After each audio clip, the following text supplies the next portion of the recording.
tidak bisa lepas dari yang namanya algoritma, yang sudah menjadi dasar dalam membuat suatu program. Nah, algoritma sendiri itu adalah suatu urutan atau alur yang dipakai dalam perhitungan atau pemecahan masalah secara sistematis. Ya, kalau dalam aktivitas pemrograman, algoritma seringkali dianggap sebagai logika dalam penentuan program yang akan dibuat. Tetapi apa hubungannya sebenarnya dari algoritma dengan pemrograman?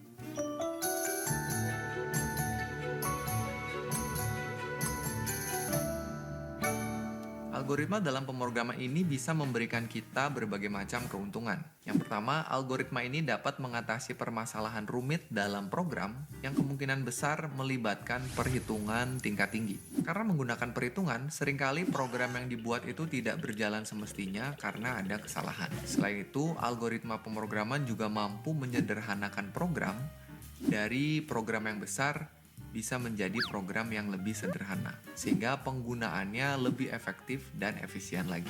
Fungsi dari algoritma ini tidak hanya sekali pakai, tapi dapat digunakan secara berulang-ulang. Hal ini memberikan kita keuntungan dalam meminimalisir penulisan program yang berulang-ulang. Jadi, kita tidak perlu lagi repot-repot menuliskan program yang sama di lain waktu. Dalam pembuatan program, pastinya kita akan menjumpai beberapa kesalahan. Tentunya hal itu sangatlah wajar ya teman-teman ya. Dengan menerapkan fungsi algoritma, maka pencarian kesalahan tadi dapat lebih mudah serta dapat diperbaiki dengan cepat karena programnya itu sudah tertata dan tersusun dengan rapi. Nah, setelah tadi kita membahas definisi dan fungsi dari algoritma, sekarang kita lanjut ke macam-macam algoritma yang terdiri dari dua jenis.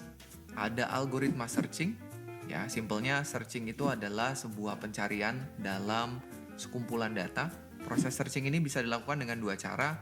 Ada yang disebut dengan sequential search dan juga binary search. Sequential search merupakan proses pencarian data dengan metode pencarian langsung.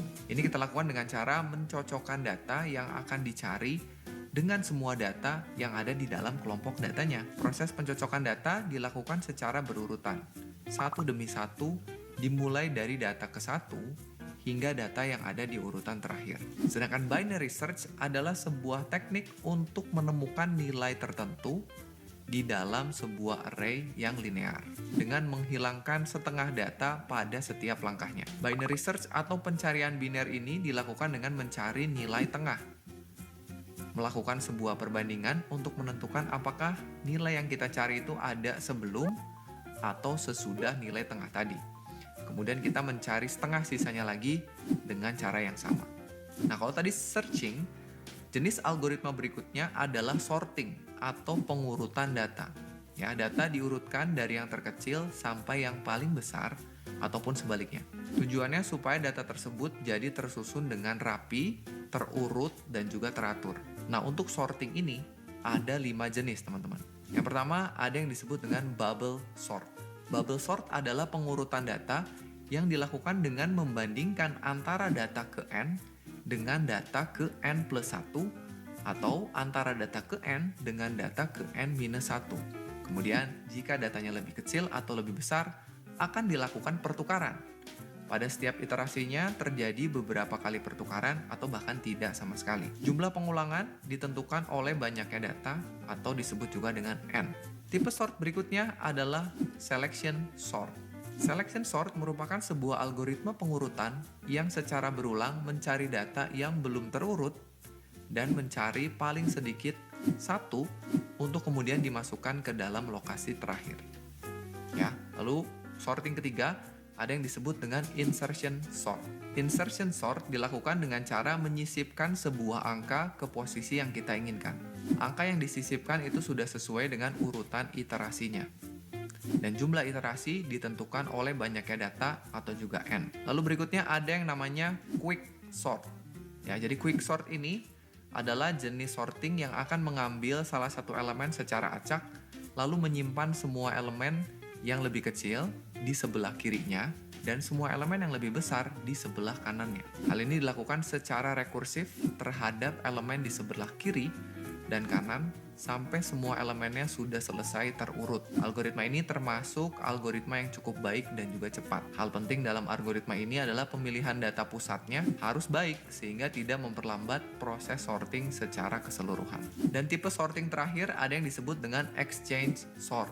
Ya, jadi exchange sort ini hampir sama dengan bubble sort, tapi bedanya itu di bagaimana kita membandingkan data antar elemennya. Di exchange sort ini membandingkan satu elemen dengan elemen lainnya di dalam array dan melakukan pertukaran elemen jika diperlukan saja. Jadi akan ada elemen yang selalu menjadi elemen pusat. Sedangkan di bubble sort itu akan membandingkan elemen pertama atau terakhir dengan elemen sebelum atau sesudahnya saja. Ya, kemudian elemen sebelum dan sesudahnya itu yang akan menjadi pusat untuk dibandingkan dengan elemen sebelumnya atau sesudahnya lagi. Setiap programmer yang baik akan menggunakan cara yang paling efektif dan efisien dalam menyelesaikan suatu permasalahan. Dan untuk bisa melakukan hal tersebut, kita harus bisa meminimalisir kompleksitas dari algoritma yang kita gunakan. Kompleksitas suatu algoritma itu dibagi menjadi dua. Ada yang disebut dengan time complexity, dan yang kedua ada yang disebut dengan space complexity. Time complexity adalah seberapa lama waktu yang diperlukan untuk menjalankan sebuah algoritma, sedangkan space complexity adalah seberapa besar memori yang kita gunakan untuk menjalankan sebuah algoritma. Nah, selain dua itu sebetulnya ada satu istilah lagi yang disebut dengan time complexity analysis, yang merupakan suatu cara sederhana untuk mengetahui berapa lama waktu yang dibutuhkan untuk menjalankan suatu algoritma dengan input tertentu. Biasanya ini lebih dikenal dengan sebutan Big O notation, yang digunakan untuk mengukur tingkat kompleksitas suatu algoritma. Big O notation ini adalah sebuah cara untuk mengkonversi keseluruhan langkah-langkah pada suatu algoritma ke dalam bentuk aljabar, yaitu dengan menghiraukan konstanta yang lebih kecil dan koefisien yang tidak berdampak besar terhadap keseluruhannya.